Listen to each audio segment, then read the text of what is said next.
The best thing I like doing here is walking along the beach, and I always try and make sure I walk below the high tide water mark so my footprints disappear, because it's one of the beaches only one of the beaches I know where you can walk along and not see another footprint. And that's, it's one of my big things here, don't leave footprints in the sand, please. And you get the sensation of, you could have been the first person here just getting off the boat. And that's, to me, that's special. Most people come out in the first day or two to here, they're buzzing, they're looking for something to do, and all hypo, and so just come out and relax, just sit down. Then after a few days, they get into the rhythm, and all these worries leave their head, and they go, oh, this is fantastic. It's quite funny, some people's responses.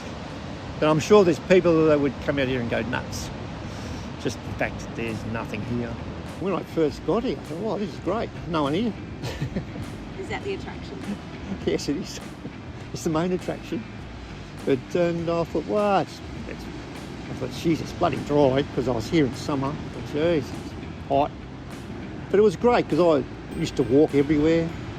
Had a good look, walked over the whole island. I thought, no, it's just the serenity of it all. It's like, the beaches are beautiful. You can wake up in the morning, you can watch the sunrise, and you can decide what you're going to do. There's no pressure.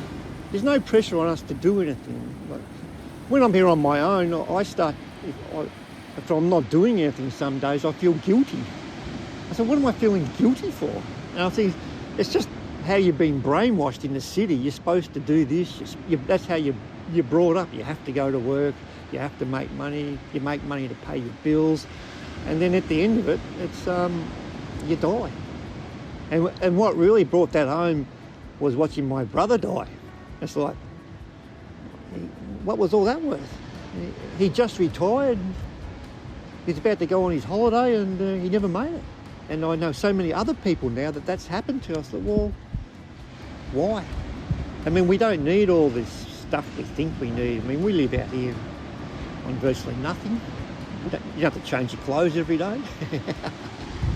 You can go 3 weeks without changing your clothes. Who cares? I think it's just the ability to do what you want to do, be who you want to be, and without the pressures of society telling you what to do. I used to come home from school and watch Gilligan's Island. I used to think, wow, what a great lifestyle. I've got a couple of people who do call me Gilligan, but I suppose they were shipwrecked. Well, I'm not shipwrecked. I can sort of go when the weather's good. But although I suppose they were self-sufficient in what they did, so they used to have to invent things. It's sort of what we do here sometimes, just invent things out of nothing, and it's just problem solving. It's like, there's no use whinging about it and going, oh shit, and throwing your hands up in the air. When I see photos of the old jetty, and you see some of the ruins around the place, and the stonework, I think, man, it's like, how'd they do that? They didn't have the sort of boats we had. They had to unload from the water and bring stuff, and it's like, no, I take my hat off to those people. I wish I could have been there just to see it at least. The island is privately owned, so it's not a place where you can just come ashore and start walking around, because it is private property. And there is sections that are part of, it's classified as marine parks. And Parks SA do have a section as well, but to get to all those sections you have to cross private property, so it's people just can't come out here to visit, so to speak, and there's no camping allowed. There's virtually, unless you own a property on Wedge Island, that's the only way you should be coming out here.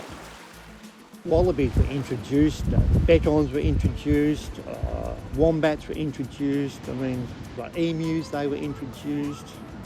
I know we do have a lot of lizards, and there's lots of plants, and bird life's amazing. There's lots of eagles and different birds, and the hooded plovers, of course, we've got lots of those.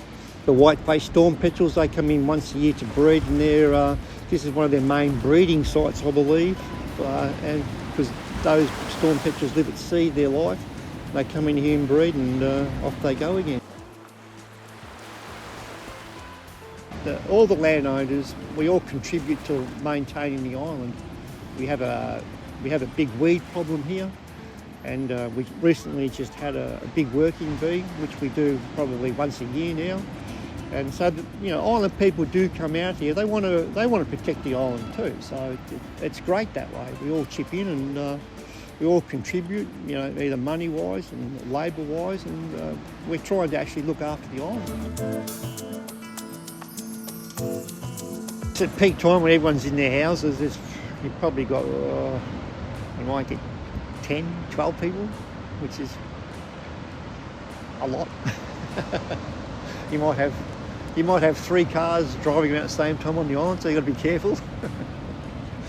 But it doesn't get much busier than that, I wouldn't imagine. Yeah. I have no plans of going anywhere else. I'm quite happy just to stay here. 2 years was the longest someone's ever lived out here without leaving, so I wouldn't mind having a crack at that record actually. I reckon I could do 2 years and a bit. So I might give that a crack one day.